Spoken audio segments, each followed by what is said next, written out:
Okay, this is round 2 with in my sourdough journey. This is another attempt at a loaf of sourdough bread. I learned a lot from that first one, so I don't count it a fail because I really did learn a lot. And the number one thing I learned is that handling the dough, the stretch and folds and the shaping and the pre-shaping and all of that, that is absolutely key. So as long as you have a starter that's alive, that's active and effective, I don't know that you can even really mess up a recipe. That every now and then something doesn't go quite right. You can't always figure out why.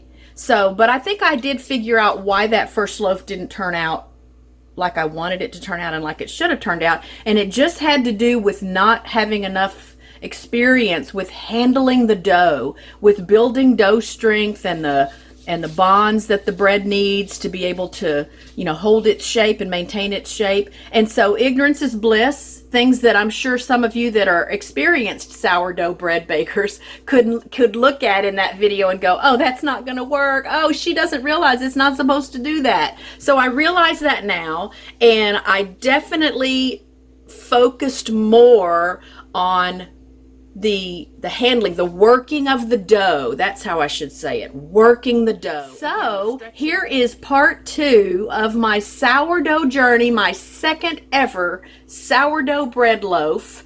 I'll have the recipe for this one. I did make a little bit bigger recipe. I don't think that had anything to do with why that first loaf didn't turn out, but because I saw the size of the loaf, and even if it had risen, I saw, what size it would have been. I thought, no, I want a little bit more bread than that. So let me just tell you, I'm really excited to share this video with you. Obviously, I'm recording this part after I've already done it all, after I've made sure that it was worth recording it to share it with you, because the results were, it was a 180 this time, and I'm so pleased with how it went, and I am thoroughly enjoying the process. I'm loving everything I'm learning. I'm loving working with my hands. I'm loving making dough and creating something.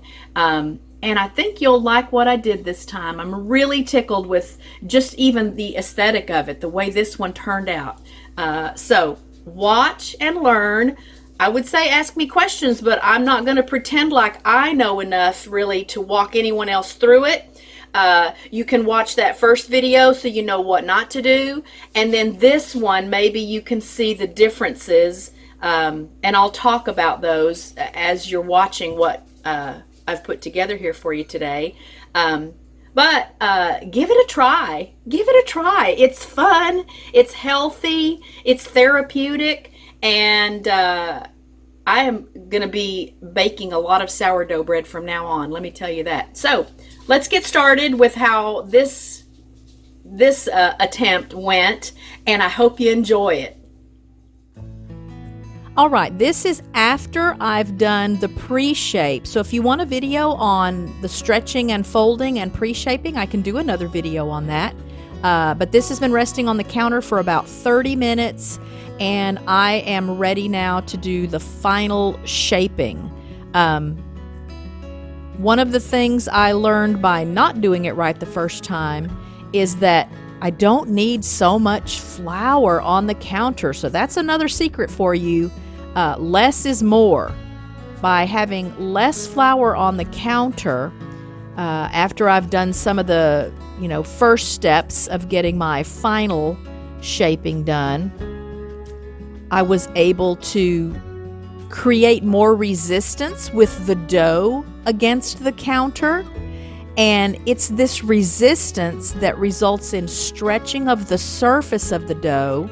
And that surface stretching creates tension, and the tension is what makes then the dough hold its shape and keeps all the fermentation gases in place. So by not having so much flour that the counter is really slippery, I just get a lot more pull on the dough, and I got a better result.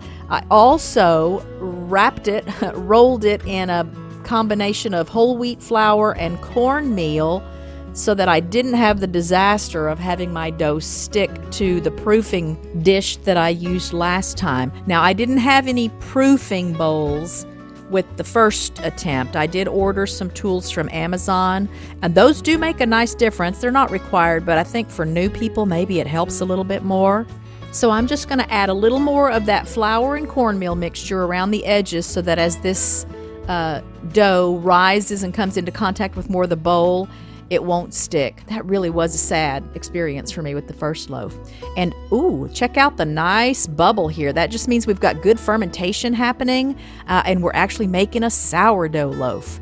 So from here, I decided I was going to let this proof at room temperature for a couple of hours before putting it in the refrigerator overnight. So I put it in the oven just with the oven light on because it was pretty cool in the house, and I let it sit for 2 hours before taking it out to check it and make sure it looked okay. And from here, then, I put it in the refrigerator. Smells good. And then it's just a waiting game to let it slowly ferment. Early the next morning, I preheated the oven to 450 with the covered Dutch oven inside. I did a poke test on the bread right out of the refrigerator as soon as the oven was preheated. And from here, I'm going to do some scoring, something simple, so don't be intimidated. I really wanted to learn how to do the wheat pattern that you see on a lot of sourdough loaves. So I know it's pretty standard, but I figured it was probably among the simpler designs I could try. So I'm using my lom to make the leaves of an imaginary stalk that's running in between these two rows of leaves. You may not be able to tell when you look at it now, but it is going to create a pattern that looks like a stalk of wheat.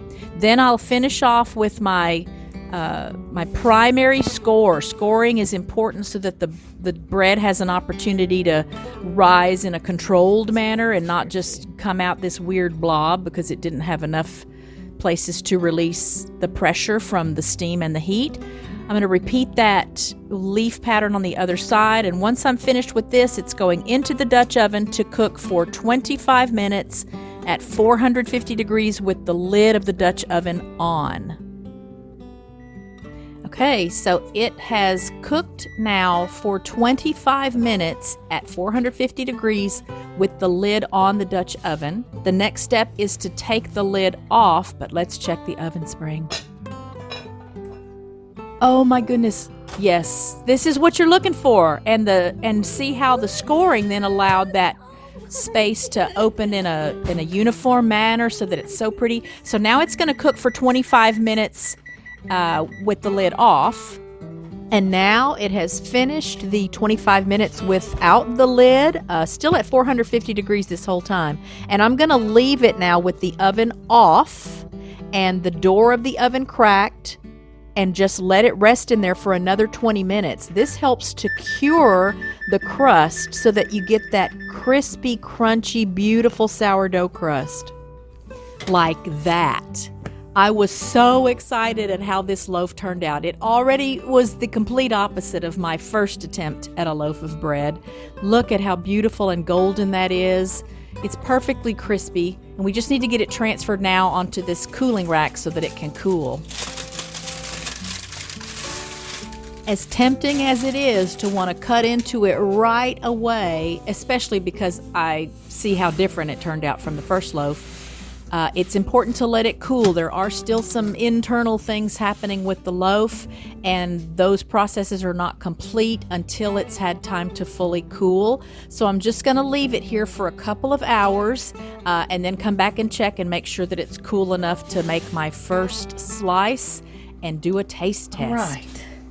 So look at that pretty pattern. Oh my goodness, I'm so tickled at how that came out. The wheat pattern.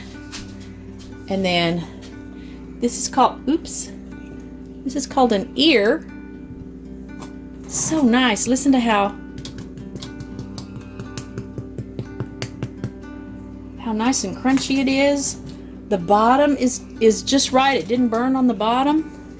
But let's cut into this. So, oh, I almost hate to cut into it. We're going to cut right here. I know they usually cut right in the middle on the videos when they're showing you. Oh yeah, that's really crispy. Maybe I should have taken it off of the cooling rack. Okay, let's do that. Let's do that.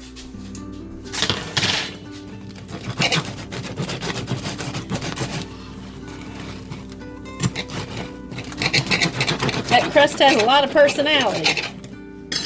Oh wow, so look at that. Y'all, I think that is, now the shape, I wish it had been a little, you know, a little rounder. Oh my gosh, this is beautiful though. This is just beautiful. I am so excited. I'm gonna taste it first without any butter.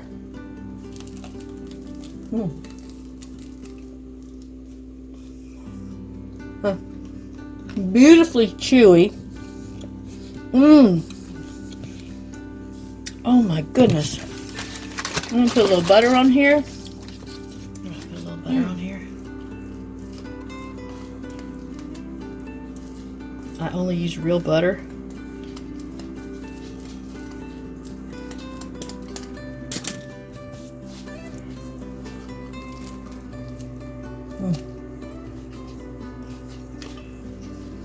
Y'all, so that's a meal in itself. I could just in fact, this is what I'm gonna eat until it's dinner time. I'll have a couple pieces of bread today. I can't believe I just made a loaf of bread, y'all. I hope I never feel the need or desire to buy a loaf of bread at the grocery store ever again. I know there are variations on this I can do. I'm really excited to try some like fruit breads, like a raisin, like a cinnamon raisin maybe bread.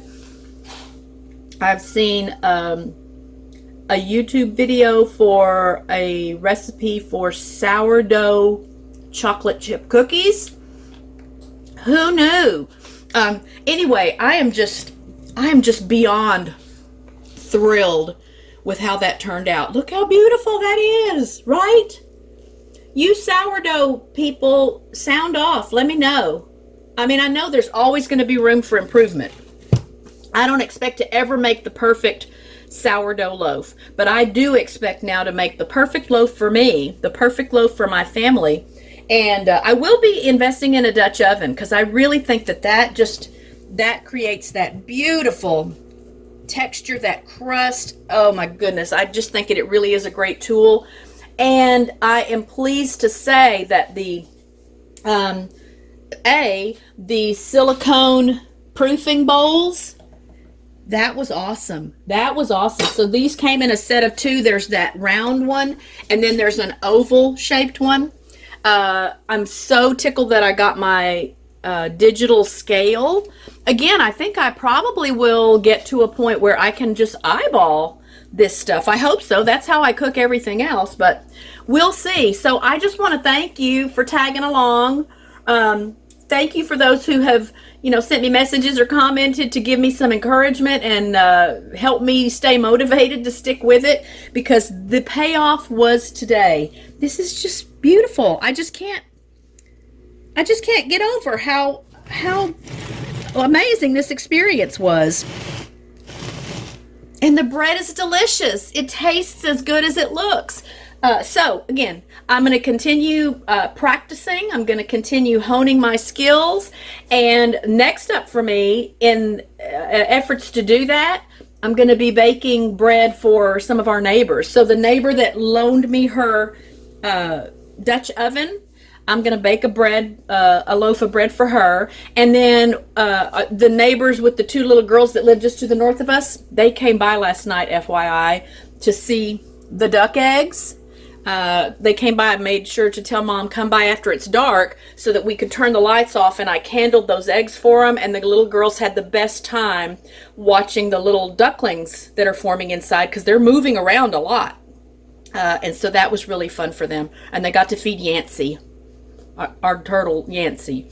But we had dinner at their house not too long ago, and they sent us home with some leftovers, and so I've had a dinner plate of hers for a while now, and I thought, aha, I'm gonna make a loaf of bread, and I'll take the plate back with the bread on it. So I'm having fun with this, y'all, and that's another thing that I think you could do with this if you want to take it on. What a nice gift idea. I know I would love to get a loaf of homemade anything from anybody, not even a loaf of bread. Homemade stuff is just most amazing gift, but I'm really thinking that bread, I mean, everybody eats bread, and this is a healthy bread, so I'm just rambling. I just want to thank you again for watching.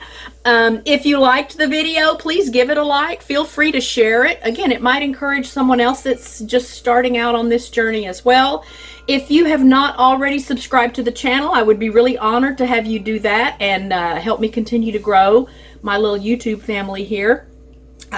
Be watching for more updates on the bread, because I, again, expect this is going to be a regular part of my life now, because it's just so enjoyable. It is so fun, and it turned out so great that I'm really motivated. So I hope you're having a great day wherever you are. Be safe, be happy, be well, be blessed.